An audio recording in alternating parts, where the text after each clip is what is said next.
Olá, sejam bem-vindos mais uma vez aqui ao meu canal.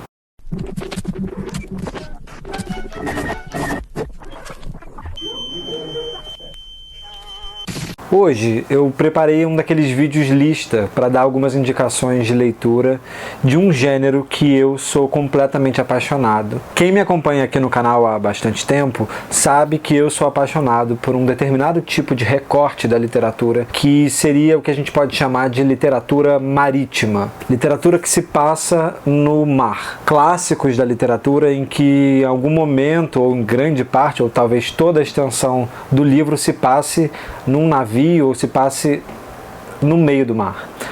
Eu sou fissurado por esse tipo de literatura. E eu separei alguns aqui, claro, os que eu já li, tem vários que eu ainda não li, que eu tenho na coleção, mas eu separei alguns para falar um pouquinho aqui nesse vídeo de lista de indicações. Vamos lá. O primeiro de todos, já tem vídeo para ele aqui no canal. É um vídeo, inclusive, para minha surpresa, muito assistido. Assim, é um dos vídeos que mais tem demanda aqui dos vídeos que eu gravei para esse canal, que é o A Ilha do Tesouro, do Robert Louis Stevenson. Eu não sei se pedem no colégio para ler o livro, sei lá, sei que as pessoas assistem lá a resenha inteira, tem muitos comentários. Quem não viu ainda o vídeo, vê, eu vou deixar o card aqui em cima. O A Ilha do Tesouro é um livro teoricamente infanto-juvenil, escrito para crianças, para jovens, mas é um livro maravilhoso, é um livro cheio de aventura, com piratas, todo o imaginário que a gente tem sobre piratas, seja de Piratas do Caribe a qualquer outra representação de pirata na cultura pop, vem aqui do Stevenson com A Ilha do Tesouro. Essa edição que eu tenho é da editora Autêntica, eu adoro ela é cheia de ilustrações. E eu adoro quando esses livros vêm acompanhados de muitas ilustrações. Então, A Ilha do Tesouro é a minha primeira indicação.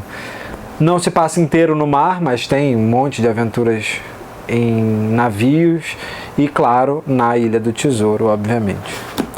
A segunda indicação de livro marítimo que eu amo é o do Júlio Verne, que é o 20.000 Léguas Submarinas. Eu tenho nessa edição aqui dos clássicos da Zahar, que também é uma edição com ilustrações, super bonita.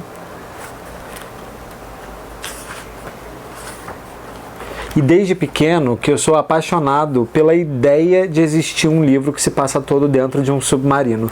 Eu lembro que eu acho que a minha avó tinha, eu não sei se era uma edição de 20.000 Léguas Submarinas ou se era algum livro que comentava o 20.000 Léguas Submarinas, e aí tinha algumas dessas ilustrações originais, né, do século XIX.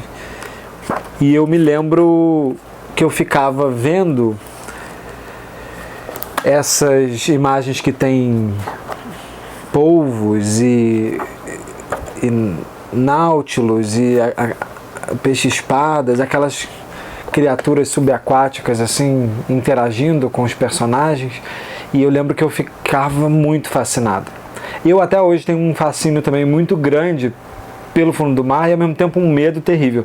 Eu fico pesquisando sobre criaturas abissais na internet para ver e fechar imediatamente a janela, porque é literalmente uma mistura de medo e horror e pânico, saber que aquilo existe em alguma zona muito profunda de algum oceano.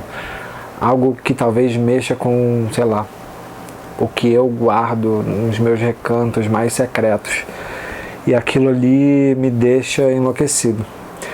E aqui a gente acompanha o Capitão Nemo, né, que resolve se isolar da sociedade num submarino, uma espécie de submarino que na época nem existia, né, do Júlio Verne, acho que só existiam alguns protótipos iniciais, assim. Então ele quase que cria na imaginação dele uma primeira embarcação submarina que consegue ser autossuficiente, consegue plantar e colher do próprio mar uma forma de subsistir, para que justamente o Capitão Nemo viva longe de qualquer nação, de qualquer tipo de acordo social, político. A gente começa o livro com algumas embarcações sofrendo acidentes, sendo atacadas, as pessoas acham que estão sendo atacadas por algum monstro marinho, e na verdade não, é lá o submarino do Capitão Nemo.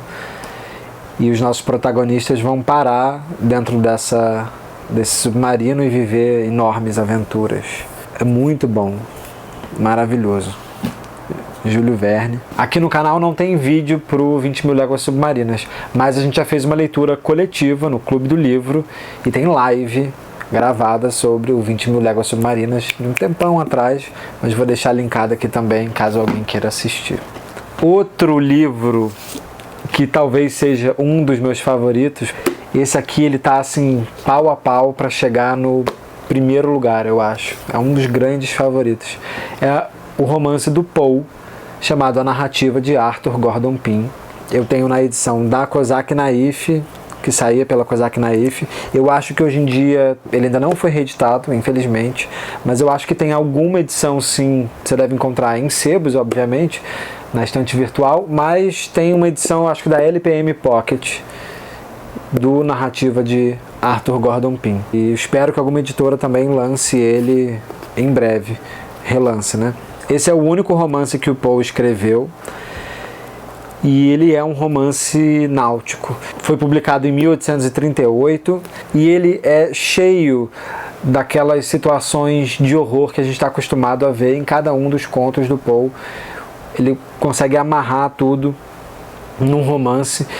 É um romance sobre um jovem também que vai acabar parando num navio e ele não pode estar embarcado nesse navio, então ele arruma um esquema com um amigo que faz parte da tripulação para ele poder ficar escondido num armazém, ali, num depósito do navio, para que quando eles estiverem na metade final da viagem, ele abra esse compartimento, eles conseguem separar ali alguns alimentos, água, umas provisões para ele ficar ali naquele claustro durante um tempo, e depois na metade da viagem eles revelariam que ele estava ali, então eles não poderiam voltar para fazer com que o menino fosse embora, eles teriam que seguir até o destino final.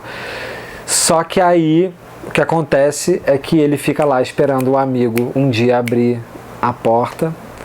O amigo às vezes vem, entrega alguns bilhetes, consegue falar com ele muito rapidinho, secretamente, para que ninguém descubra, mas a partir de um momento o amigo dele começa a não vir mais e ele começa a ficar preso ali, ele tenta sair, não consegue, e começa uma situação de desespero. Aí ele recebe uma carta escrita com sangue e descobre que teve um motim, enfim, aí é uma aventura magnífica.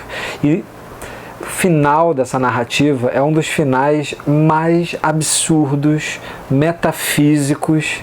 É um dos finais mais... Parece, o final desse livro, eu não vou dar nenhum spoiler, mas ele parece que você está vendo uma coisa assim, Twin Peaks. David Lynch. É surreal.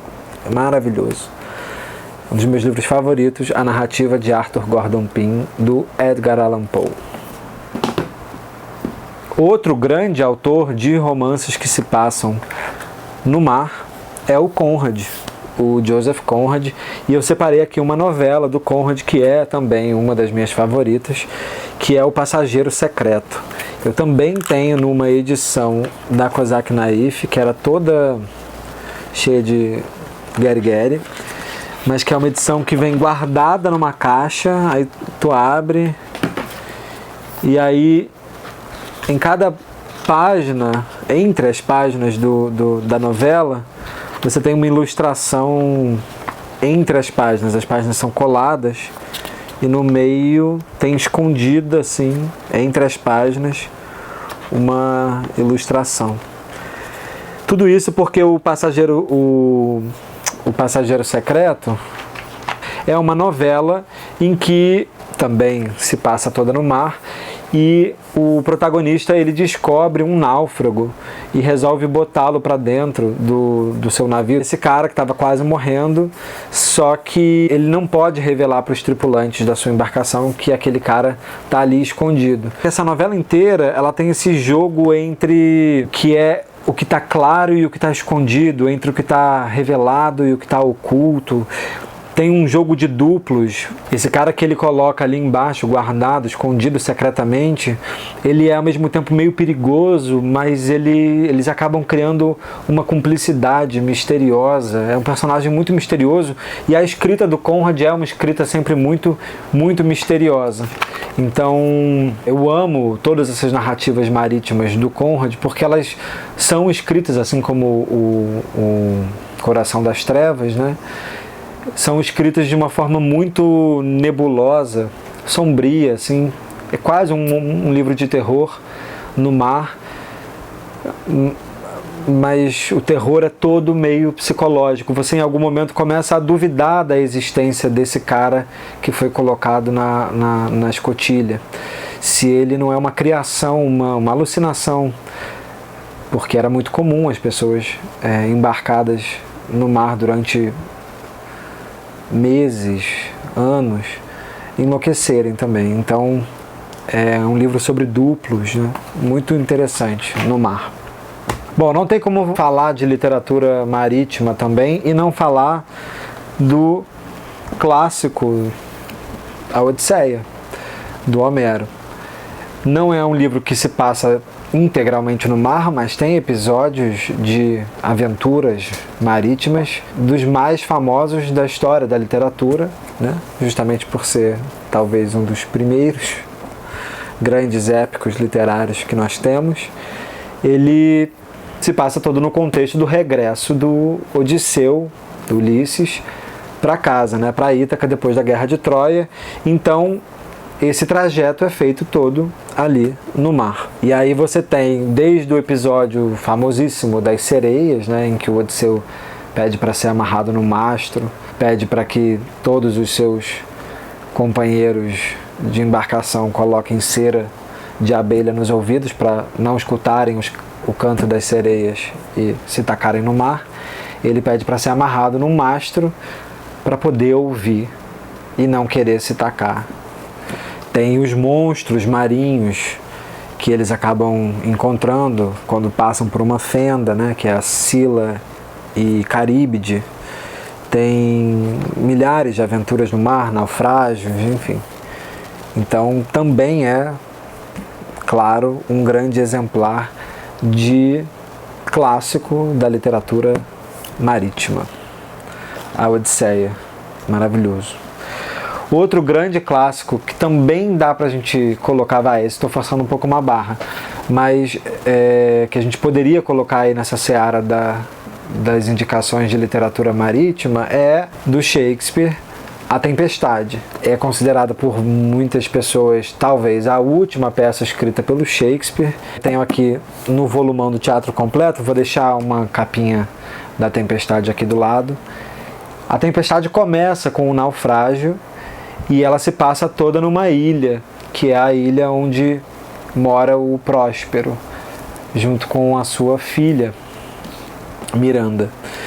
E lá ele convive com seres mágicos, né? Seres etéreos como o Ariel e Caliban.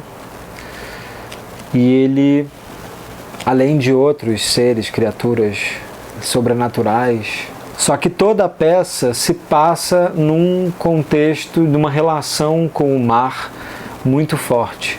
Não só por eles estarem numa ilha, pela presença salgada do mar ali muito forte. Acho que faz todo sentido. A Tempestade também está nessa lista de indicações. Um outro livro que eu adoro, esse não é nenhum clássico da literatura, nem é um livro de ficção. É um livro de não ficção de um biólogo, filósofo, chamado Peter Godfrey Smith. Ele escreveu esse livro que se chama Outras Mentes, que tem um subtítulo de O Polvo e a Origem da Consciência.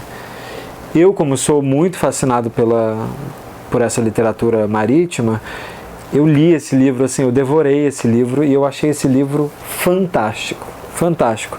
Justamente porque o Peter Godfrey Smith, ele alia a biologia e a filosofia para pensar o desenvolvimento não só do polvo, mas da lula e de outros cefalópodes, né? Cefalópodes é essa classe que abarca os polvos, as lulas.